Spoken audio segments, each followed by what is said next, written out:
ईश्वर का भजन करते हो, मंदिर जाते हो, जाने की पूजा करो, सब व्यर्थ है अगर जिसका माता पिता भूखा बैठा है।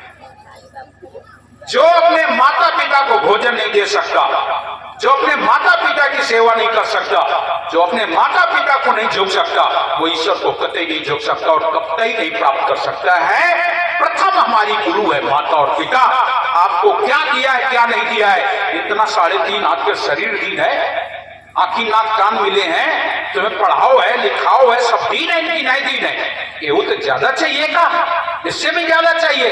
इसलिए जिन लोगों के माता पिता यदि भूखे बैठे हैं, जिन लोगों के माता पिता जिन बच्चों से दुखी हैं, वो जीवन में कभी सुख नहीं प्राप्त कर सकेंगे, याद रख लेना, कभी भी आजमा लेना। प्रथम हमारा गुरु माता पिता है। हमारे गुरु माता पिता इस शरीर को रचना करने वाला, इस शरीर की देखभाल करने वाला, इस शरीर को संभालने वाला, सुधारने वाला पहला गुरु माता पिता है। और जिसने अपने पहले गुरु की पूजा नहीं कर पाई, किसकी करोगे? भगवान राम की पूजा करोगे? भगवान राम ने किसकी पूजा की? प्रातः काल उठ के रघुनाथा और माता पिता ही गुरु नाम ही माथा। बताओ, भगवान सवेरे मंदिर में जाता है कि गंगा नहाने जाता है, जमुना नहाने जाते हैं? सुबह माता पिता के चरण स्पर्श करते थे और माता पिता की आज्ञा से देख लिए क्या किया उन्होंने। और जिस माँ के ऊपर कलंक लगा दिया माता कैकेयी के ऊपर, कि माता कैकेयी ने भगवान राम को 14 वर्ष का वनवास भेजा, 14 वर्ष से लौटने के बाद माता पहले भगवान राम माता कैकेयी के दरबार में गए, माता कैकेयी के दरबार में गए और माता कैकेयी को प्रणाम ही नहीं किया, माता कैकेयी को प्रणाम करके और सिर झुका के बोले, मां आप अगर ना होती तो ये कार्य संपन्न नहीं होता, आपकी कृपा से ये कार्य संपन्न हुआ। माता कैकेयी ने राम को गले से लगा लिया, बेटा मैंने तो तुझे 14 वर्ष का वनवास दिया था, मैंने तो तुझे बहुत दुख दिया। भगवान श्री राम बोले, तुमने मुझे दुख नहीं दिया, तुमने तो मुझे इसलिए भेजा था, मुझे कुछ और करना था, वो मैं करके आ गया हूं, मैं तुम्हारे सामने खड़ा हूं।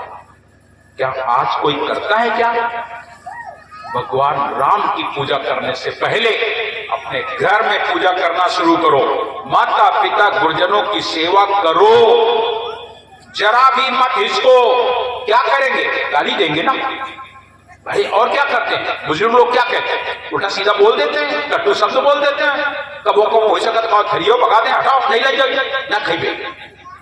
क्योंकि आप लोग एक शब्द सुने होंगे, बाल और व्रत एक स्वभाव होते हैं ना, तो लड़कों तक को फेंक देता है खरिया। तुमने कितनी देर फेंकी हो? याद है कितनी देर फेंकी हो? बचपन में याद करो, माता जी उठा उठा तुम्हें खवाएं कि नहीं? अगर तुम्हारी थाली पिताजी ने माताजी ने हटा दी है तो इसका मतलब ये नहीं कि दूसरे दिन लेके ना जाओ, लेके जाओ। और जब लेके जाओगे तो वही माता तुम्हारी बड़ाई करेगी मोहल्ले में, देखो मान लड़कवा इतना बढ़िया है, काल अब खाओ नहीं, डांटो फटकारो, दोनों हाथ जोड़े ठाड़ रहे, खा लो मम्मी खा लो, तुमने कहा हम खाओ नहीं लेंगे, लेकिन लड़कवा फिरोजा को काल लेके आए और हमें खाए का पड़ता। क्यों भाई? होता है कि नहीं? लेकिन तुम हुआ कड़मा, तब फिर कैसे बात बनी? ईश्वर की पूजा करने से पहले जो लोग अपने परिवार को प्रेम नहीं करते वो ईश्वर से कतई प्रेम नहीं कर सकते, याद रख लेना। अगर आपको ईश्वर से प्रेम करना है तो पहले परमात्मा से प्रेम करने से पहले परिवार से प्रेम करो। एक हमारा भैया, उनके मन में जाग गए कि हमें भगवान के दर्शन हो चाहिए, परमात्मा के दर्शन हो चाहिए। और परम संत, महान संत कोई बड़ा, उनके चक्कर में फंस भी जाए। और वे महाराज जी के पास पहुंचे और बोले, महाराज हमें भगवान के दर्शन करा दो। तो महाराज एक ही बात कही थी, नहीं कहा बेटा हम भगवान के दर्शन तो करा दें, लेकिन एक बात बताओ। बोले कहा? अब वो जो था किसी ब्रह्मचारी के चक्कर में आते, काला की एक बात बता दो, हम करा देंगे। बोले बताओ। काला क्यों बताओ, तुम कहो ते प्रेम करे हो कि नहीं? बोले कवा बोलो महाराज ये कैसे? इतने बूढ़ बड़ी बड़ी जटा रखाए हमसे कहा कह दो। अरे महाराज कैसी बातें करो, तो प्रेम प्रेम की बातें हमसे ना करो। साफ निर्मल हमारे जीवन में कुछ नहीं है, ये हम गलती नहीं करते हैं। महाराज जी फिर बोले काला बेटा जो न पूछ रहे तुम बताओ तुमने किसी से प्रेम किया? फिर वह बात महाराज, हम कौनो लड़की बहन बिटिया की तरफ देखन तक नहीं, वो उल्टा समझो। हम नहीं देखन, हम को कि नहीं देखन, हम एकदम साफ साफ पवित्र पावन ब्रह्मचारी समझो। महाराज जी फिर जोर दे बोले कल पहले ये बता तुझे किसी से प्रेम हुआ कि नहीं? तो वो गुस्सा में बोलो हमें बहुत प्रेम नहीं भा। तो महाराज जी बोले अगर तुम्हें बहुत प्रेम नहीं भा तो तुम्हें जिंदगी में कभी ईश्वर ना मिली, चल यहां से भाग। जिसके जीवन में अंकुर ही नहीं, प्रेम को आपने गलत क्यों समझा? प्रेम को विषय ही क्यों समझ लिया? अरे प्रेम तो माँ से होता है, प्रेम तो पिता से होता है, प्रेम तो भाई से होता है, प्रेम तो बहन से होता है, प्रेम तो पड़ोसी से होता है, दादा से होता है, चाचा से होता है। हुआ कि नहीं? आप लोगों को कभी प्रेम हुआ कि नहीं? करते हो कि नहीं? करना चाहिए कि नहीं? करो करो। हम आपको सही बिल्कुल सही बताते हैं, प्रेम करना सीखो।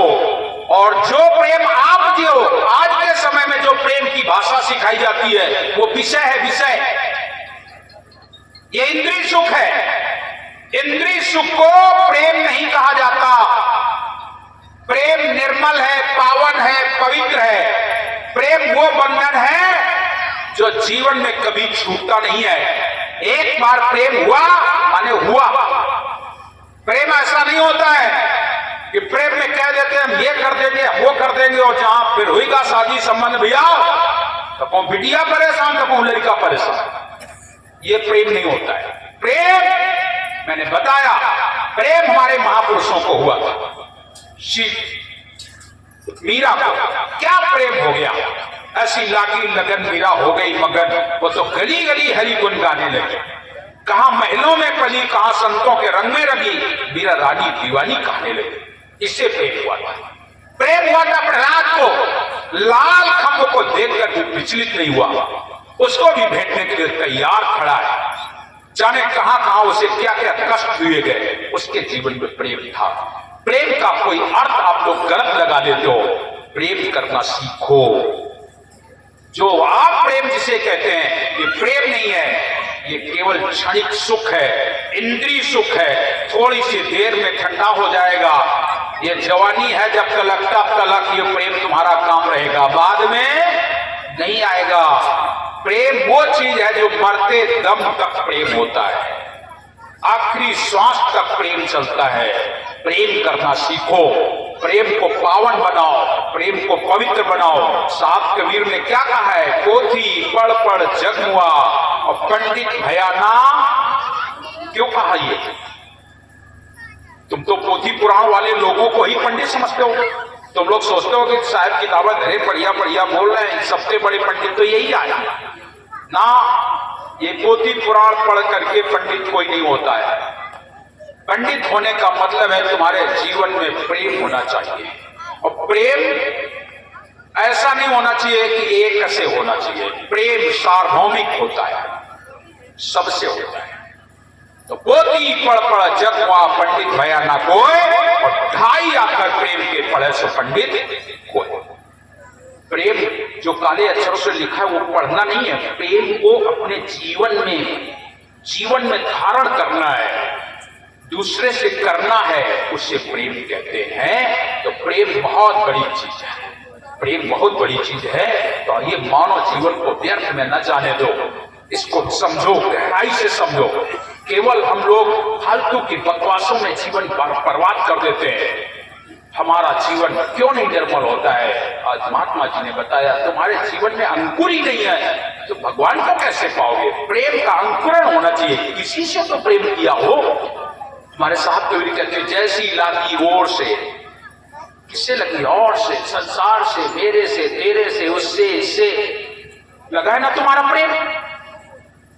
बार बार प्रेम तो ऐसी चीज है कि कहीं ना कहीं लग जाएगा, लग जाएगा। वही प्रेम पलटो, परमात्मा से लगा दो।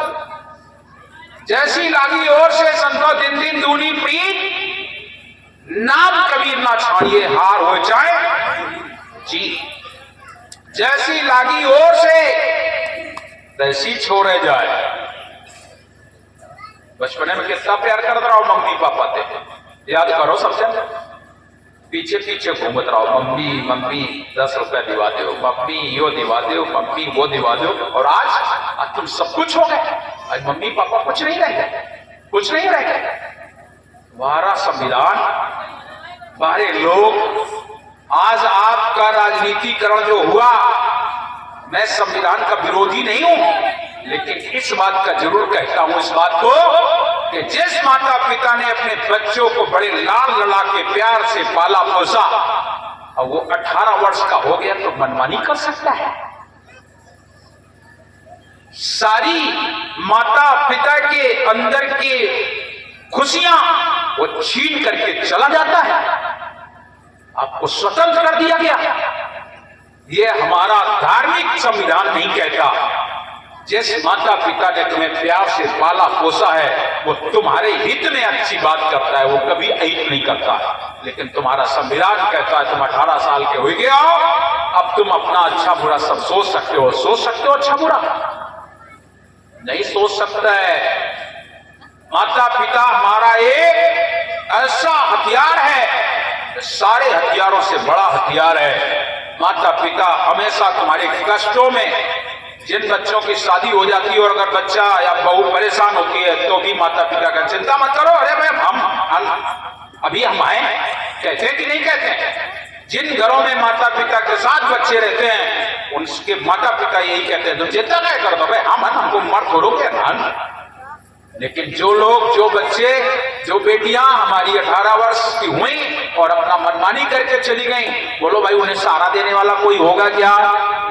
वो दर दर की ठोकरें खाएंगी और समाज में बेइज्जत हो जाएंगी, अपमानित हो जाएंगी। उनका कोई सहारा नहीं होता है। गवर्नमेंट तुम्हें सहारा नहीं देने आएगी, क्या सहारा देगी? आज तो अब हम क्या करें, बहुत चिंतन करते हैं, बहुत मनन करते हैं। आज जगह जगह पर अदालत बना दिए गए, थाना बना दिए गए। क्या होता है?